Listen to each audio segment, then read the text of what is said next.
በኢትዮጵያ ባልተለመደ መልኩ አዲስ የዶላር ህግ ከሰሞኑ ይፋ ተደርጓል።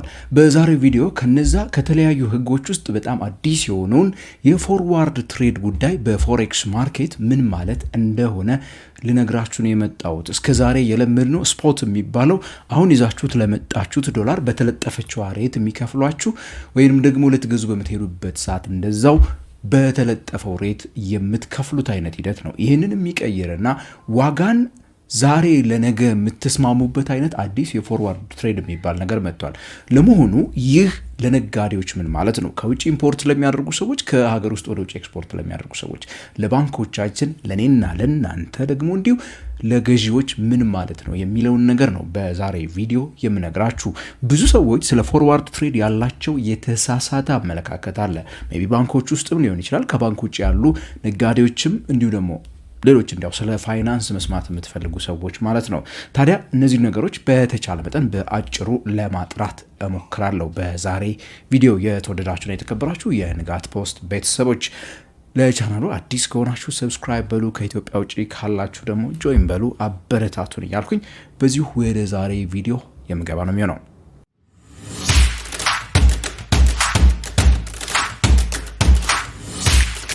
ቪዲዮአችንን የምንጀምረው ፎርዋርድ የሚባለው የፎሬክስ ወይ ደግሞ የምንዛሬ ግብይት ምን ማለት ነው የሚለውን ነገር በመንገር ልጀምር። እስከዛሬ የምንከተለው የምንዛሬ ግብይት እኛ ሀገር ዛሬ $1 ይዛችሁ ወደ ባንክ በምትሄዱበት ሰዓት በቦርዱ ላይ ተለጥፎ የምታገኙትን ያንን ቁጥር ገንዘብ ነው የሚሰጧችሁ በብር ማለት ነው። ዶላር ልትገዙም ከፈለጋችሁ ልትሸጡም ከፈለጋችሁ በተለጠፈው ገንዘብ ለወዲያው ከፍላችሁ ወዲያው ሴትል የሚደረግ በዛው በእለቱ በጊዜው ስፖት የምንለው እዚያው ጋር ለማለት ነው የሚያመለክተው ማለት ነው። የምንዛሬ ዋጋ መግዣም ሆነ መሸጫ ያለችው አለች።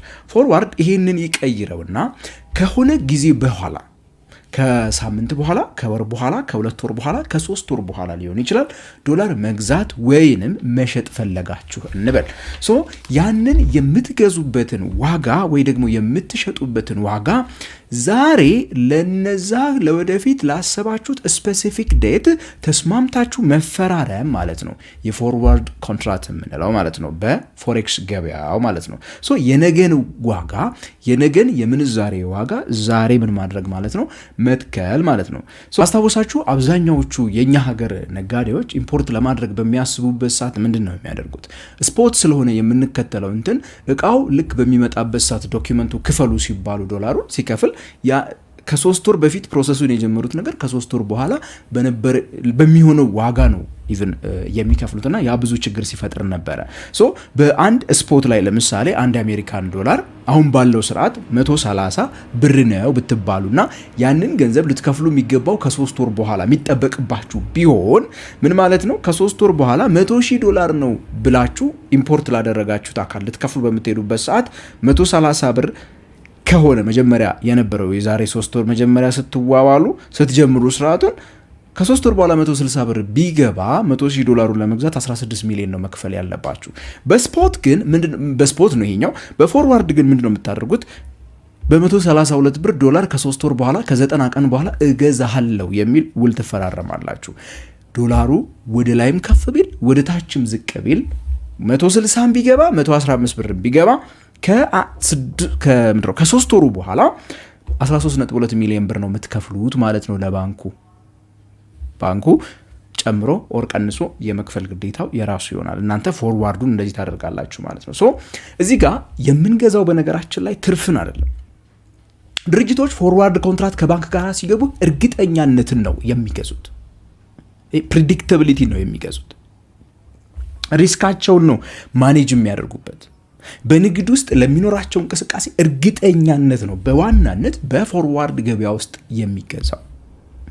ለባንኮች ታዲያ ይሄ ምን ማለት ነው ብላችሁ ከጠየቃችሁኝ ባንኮቻችን ከተራ ምንዛሬ አቅራቢነት ዶላር ከመሸጥ ከመግዛት አልፈው ለድርጅቶች በተለይም ደግሞ የምንዛሬ አደጋ ለሚገጥማቸው ድርጅቶች የሪስክ ማኔጅመንት ስራን መስራት የሚችሉ ድርጅቶች መሆን ይጀምራሉ ማለት ነው ባንኮቻችን። በቀደመው ዓመት ባንኮቻችን ራሳቸውም አብዛኛዎቻቸው ከዶላር የተነሳ ኪሳራ ገጥሟቸው እንደነበረ ታስታውሳላችሁ። እሺ በአንድ ጊዜ በተደረገ ውሳኔ የመጣ ነው። አሁን ግን ካሁን በኋላ ገበያው ራሱ ያንን ሪስክ በየጊዜው ይዞ ይመጣል። ያንን ማኔጅ ማድረግ ላይ በዋናነት ምን ያደርጋሉ ማለት ነው እነዚህ አካላቶች ወይ ደግሞ ባንኮቻችን ይጫወታሉ። ከዛ ባለፈ ከዚህ ከፎርዋርድ ግብይቱ ራሱ ደግሞ የተለያየ ገቢን ማግኘት የሚጀምሩበት ጊዜ ይሆናል ማለት ነው። ባንኮቻችን እንግዲህ ኪሳራም ሊገጥማቸው ይችላል፣ ይሄንን በጥንቃቄ በብልሃት እስካልመሩት ድረስ ማለት ነው። ይሁንና ባንኮች በነገራችን ላይ በዚህኛው ዓለም ላይ በፎርዋርድ ትሬድ ላይ ሁለቱም ሳይድ ነው የሚጫወቱት። ሪስክ ነው ማኔጅ የሚያደርጉት ብያቸዋለሁ። ከዚህ ትርፍ ለማትረፍ አይደለም በዋናነት የሚሰሩት። እርግጥ ነጋዴዎች ትርፍ ለማትረፍ አይደለም የሚሰሩት፣ ባንኮቹ ግን የሚያገኟት ገቢ ትኖራለች። ፎርዋርዱን በመሸጣቸው ለምሳሌ ከገበያው ትንሽ የተሻለ ዋጋ የሚያገኙበት አይነት ስርዓት ስላላቸው ማለት ነው። ግን ምንድነው የሚያደርጉት? ብዙ ጊዜ ሁለቱንም ሳይድ ላይ ሄደው ይጫወቱና ነው ባላንስ የሚደራረጉት። ምን ማለት መሰላችሁ? ባንኮች መጀመሪያ የፎርዋርድ አግሪመንትን ኤክስፖርተር ጋር ይስማማሉ። ከኤክስፖርተር ጋር በዚያ ከ30 ቀን በኋላ እኔ በዚህ ገዛሃለሁ ብለው ይስማማሉ። ከኢምፖርተሩ ጋርም እኔ በዚህ ሸጥልሃለሁ ብለው ይስማሙና ከዚህኛው ሲያገኙ ነው ከዚህኛው ጋር የሚስማሙት። ብዙ ጊዜ ያንን የማያደርጉ ከሆነ ሊከስሩ የሚችሉበት እድል ሰፊ ስለሆነ ማለት ነው። በዚህ አንጻር የአደጋ መከላከል ስራ ነው በዋናነት የሚሰሩት። ከግብይት ጋር ከዶላር ግብይት ጋር የሚመጣ አደጋ ደንበኞቻቸው ላይ እንዳይደርስ ይቆጣጠራሉ ማለት ነው። ይህን ካለን አስመጪዎች እንግዲህ ምን አይነት ነገር ይገጥማቸዋል የሚለውን ነገር ደግሞ መመልከት እንጀምር። ለአስመጪዎች ይህ በጣም ትልቅ እድል ነው። ለአስመጪዎች በዋናነት ትልቁ ችግር የነበረው ነገር ቅድም መጀመሪያ ላይ ላነሳት የሞከርኳት አንድ ነገር አለች። እሱም ዛሬ የተስማሙበት ዋጋ ወይ ደግሞ ከውጭ ሀገር እቃ ለመግዛት ሄደው ቻይና ሄደው ተነጋግሮ ተደራድሮ ሲመጣ ኦኬ በመቶ ምናምን በሆነ ዋጋ ተነጋግረው $100,000 ትከፍለኛለህ ብለውት መጣ ሰውየው። ወደ ሀገር ቤት መጣ፣ ፕሮሰስ አስጀመረ። ከዚህ ኤልሲ ከፍቶ ወደ ቻይና ልኮ ምን ብሎ እንደዚህ ፕሮሰስ እያደረገ በሚሄድበት ሰዓት ሙሉ ዶክመንቱ ከዛ ተልኮ እስኪያልቅ ድረስ 30 ቀን ሲወስድ በ150 ብር $100,000 ገዝቶ መላክ የሚገባው ሰውዬ ዋጋው ጨምሮ 170 ብር ከደረሰ አንዱ የአሜሪካን ዶላር ይሄ ሰውዬ 20 ብሯን ከሰረ ማለት ነው። እንደዚህ አይነት ችግር ነው አሁን ባለው ገበያ ውስጥ የሚገጥማቸው። በፎርዋርድ የፎሬክስ ትሬድ ግን ከባንኮቹ ጋር ምንድነው የሚያደርጉት? ከ90 ቀን በኋላ $1 ስንት ትሸጥልኛለህ፣ በስንት ገዛሃለሁ ብለው ነው የሚደራደሩትና የሚስማሙት። በዛ ዋጋ ነው እንግዲህ ሎክ የሚያደርጉት። ሁለት ሳይድ ይሆናል። ኢምፖርተሩ ለምሳሌ የዶላር ዋጋ ከጨመረ ተጠቃሚ ይሆናል፣ ከቀነሰ ያው አትሊስት ካሰበው እቅድ አንጻር ላይ ጎዳ ይችላል። ባንኩ ግን ተጠቃሚ ሊሆን ይችላል። ይሄንን ስራ ነው በዋናነት የሚሰሩት። ግን ለነጋዴው ለምንድን ነው እዚህ ውስጥ የሚገባው? ኢምፖርተር እዚህ ውስጥ የሚገባው ከዶላር ለማትረፍ አይደለም። ዶላር ዋጋው ቢወድቅ የሆነ ነገር ለመሆን ወይ ደግሞ ቢጨምር የሆነ ነገር እንዳይሆን ሳይሆን እርግጠኛነትን ነው የሚገዛው።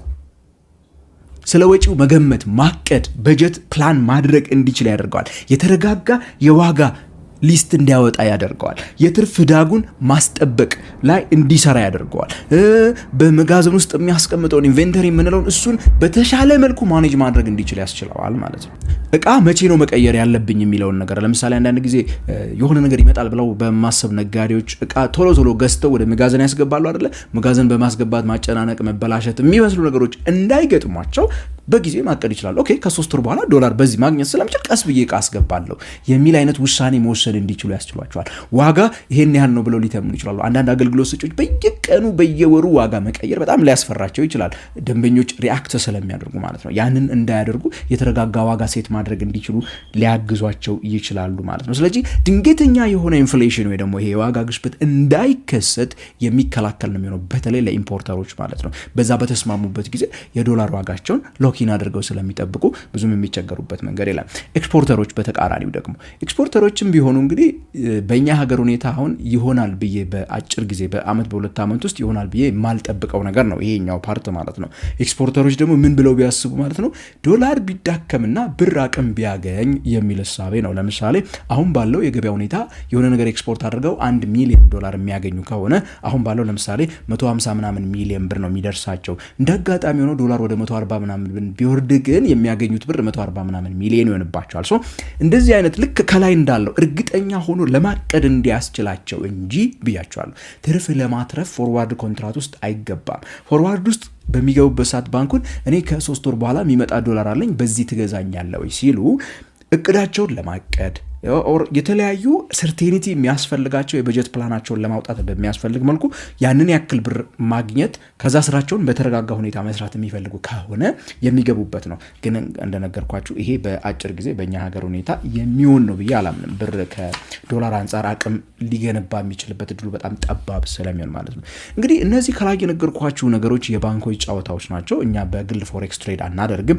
በኢትዮጵያ ሕግ የሚፈቀድ አይደለም። ውስጡም የምንገባው ጉዳይ አይደለም። እኛን ግን በቀጥታም ባይሆን በተዘዋዋሪ ግን መልሰው ያገኘናል። እንዴት ነው የሚያገኘን በተዘዋዋሪ ካላችሁ፣ በተለይ ደግሞ እንደኛ ሀገር በገቢ እቃዎች ላይ ደግሞ ኢምፖርትድ በሆኑ ጉድስ ኤንድ ሰርቪስስ ላይ በከፍተኛ ሁኔታ ጥገኛ የሆነን ሀገር ነን። ሶ ከነዚህ አንጻር የገቢ እቃዎች በዋናነት ዋጋቸው የተረጋጋ እንዲሆን እድልን ይፈጥሩልናል ብዬ አስባለሁ። ድንገተኛ የሆነ የዋጋ ግሽበት እንዳይከሰት ይከላከልናል። የተሻለ ምርት አቅርቦት እንዲኖር፣ ምክንያቱም ነጋዴዎቹ በሚቀጥሉት 90 ቀናቶች ውስጥ የተረጋጋ ዋጋ እንደሚኖራቸው ካወቁ፣ ምን ሊከፍሉ እንደሚችሉ ካወቁ እቃዎችን ማስመጣቱን ይሄንን እቃ መደበቅ የሚለውን ነገር ምናምን የሚያደርጉ አካላት ለምሳሌ አንዳንዶች እንደዛ ማድረግ በሚፈልጉበት፣ ጤነኛው ነጋዴ ደግሞ ኦኬ አውቀዋለሁ በ90 ቀን ውስጥ የምከፍለውን እቃውን ባስመጣ ብጀምር ፕሮሰሱን፣ ስለዚህ ልጀምርና ልሂድበት ይላል። ምክንያቱም አንዱ ሰውዬ የሆነ ዋጋው በሚጨምርበት ሰዓት ዋጋውን ከፍ እንዳያደርገው እሱ ሎክ ስላደረገ ዛሬ ማለት ነው። እንደዚህ አይነት እድል ሊሰጠን ይችላል ማለት ነው። በተቃራኒው ታዲያ ያው ይሄንን አቢዩዝ ሊያደርጉ የሚችሉ ነጋዴዎች ሊፈጠሩ የሚችሉበት እድልም ሰፊ ነው። ጠብቀው ደግሞ ኢቭን በዛ ዋጋ ገዝተው ደግሞ አዲስ በሚወጣው ዋጋ ጨምረው ሊሸጡ እንደሚችሉ የኛ ሀገር ነጋዴዎች ያው ማንም እንትናቸው የተመሰከረላቸው ናቸው። በዚህ ለማለት ያክል ነው። በዋናነት የፕራይስ ሾክን ለመከላከል ትልቅ ጥቅም አለው በግል ደረጃ እኛ ላይ ማለት ነው። እንደ ኮንሱመር ስንመለከተው በተለይ ቅርብ ጊዜ እንደሰማችሁት ካራፉር አይነቱ ትልልቅ ዓለማችን ላይ ያሉ የሪቴለር ካምፓኒ ወደ ኢትዮጵያ ገበያ እየገባ ነው። እንደዚህ አይነት ተቋማት ወደ ገበያ በሚገቡበት ሰዓት እንደዚህ አይነት ከከረንሲ አንጻር ያለ ሪስክን ማኔጅ የሚያደርጉበት ሲስተም በሚኖራቸው ሰዓትና ዋጋን እርግጠኛ በሚሆኑበት ሰዓት እንደነሱ አይነት ድርጅቶች በየቀኑ ዋጋ መቀየር ባህሪ ያላቸው አይደሉም እና ያንን ለማድረግ ያግዛቸዋል። ለምሳሌ ካራፉራውን የተረጋጋ ዋጋን መለጠፍ እንዲችሉ፣ ምክንያቱም በሚቀጥሉት እነዛ ባልኳችሁ ቀናቶች ውስጥ ስንት ሊከፍሉ እንደሚችሉ ስለሚያውቁት ማለት ነው። ስለዚህ በግለሰብ ደረጃ እኛን አሁን እንደዚህ አይነቶቹ ሲመጡ ነው እንደዚህ አይነት ተቋማቶች የሀገር ውስጥ ተቋማቶችም ሆኑ ወደዛ አይነት ደረጃ እያደጉ በሚመጡበት ሰዓት ነው ሜቢ ተጠቃሚ ልንሆን የምንችለው እንጂ ተቋማት ያው ያኛውን ድሮ ለመዱት ስቲል ለማጭበርበር እሱን የሚሞክሩ አይጠፉም ለማለት ነው። ታዲያ ባንኮች በእነዚህ ጊዜያት እንደማጠቃለያ አንሳ ብትሉኝ በብልሃት እስካልተመሩ ድረስ ታዲያ ባንኮች ሌላ ኪሳራ ከፊታቸው ይጠብቃቸዋል። ባለሙያዎች ያስፈልጓቸዋል። ከዛ ባለፈ የዋጋ ግልጸኝነት ለሆነ ሰው የሸጡበት ዋጋና የሚገዙበትን ዋጋ እየደበቁ ለአንደኛው የሚያደርጉ ከሆነና የዋጋ ጉዳይ ግልጸኝነት የማይኖረው ከሆነ ገበያው ተያይዞ ገደል ሊገባ የሚያስችል እድል አለው ማለት ነው። ስለዚህ ይህንን በጣም መጠንቀቅ ያስፈልጋል። ከዛ ውጪ ሁሉም ሊረዳ የሚገባው ነጋዴውም ቢሆን ባንኮቹም ቢሆኑ ይሄ የአርቢትራጅ ገበያ አይደለም፣ ወይ ደግሞ ትርፍ የምታተርፉበት ዶላር ያዝ አድርጋችሁ የዛን ቀን ጠብቃችሁ የምታተርፉበት አይነት ገበያ አይደለም። ከዛ ይልቅ ለእቅድ እርግጠኛነትን ፕሪዲክታቢሊቲን የምትገዙበት ነው ለማለት ነው። ይሄንን መረዳት በጣም ያስፈልጋል። ከዛ ውጪ ሌላ በጣም ቁልፍና ልንረሳው የማይገባ ነገር ይህ ዶላር የሚያመጣ ነገር አይደለም። ዶላርን አይፈጥርም። የዶላርን አቅርቦት አይጨምረውም። በእርግጠኝነት የምነግራችሁ ይልቅስ በዶላር ምክንያት የሚከሰቱ አደጋዎችን በነጋዴዎች ሳይድ ማለት ነው ይከላከላል። ሪስኩን ማኔጅ ማድረግ መቀነስ ላይ በትኩረት ይሰራል። ፎርዋርድ ትሬድን እንደዛ አድርገን ልንረዳው ይገባል። ስለዚህ በዋናነት ፕሪዲክታቢሊቲ እርግጠኛነትን ሰርቴኒቲ የምንለውን ነገር በቢዝነስ ውስጥ ስንሰራ ኦኬ ይሄን ያህል አወጣለሁ፣ ይሄን ያህል ገቢ ይኖረኛል፣ ይሄን ያህል ትርፌ ነው ብሎ መናገር እንዲችል ያስችለዋል። ትልልቆቹ የኛ ሀገር ካምፓኒዎች በኢትዮጵያው አክሲዮን ገበያ ላይ ደግሞ ሊስት በሚሆኑበት ሰዓት ስለ ወጪያቸው ስለ ገቢያቸው በእርግጠኝነት መተንበይ እንዲችሉ ትንበያቸውን ወደ ትክክለኛነት ያመጣዋል። በዋናነት ይሄንን ነው እንግዲህ የሚኖረው ፎርዋርድ ትሬድ። የተሳሳተ አመለካከት ያሏቸው ሰዎች ካሉ በዚህ አርቋቸው። እናንተ ጥያቄ የሆነባችሁ ካለ አስተያየታችሁን እታች ኮሜንት ሴክሽን ላይ ጻፉልኝ። በቀጣይ በሌላ የፋይናንስ ፕሮግራም ታዲያ እስከምንገናኝ ድረስ ከንጋት ፖስት የምሰናበታችሁ እኔ ገሜ ብራው ነኝ።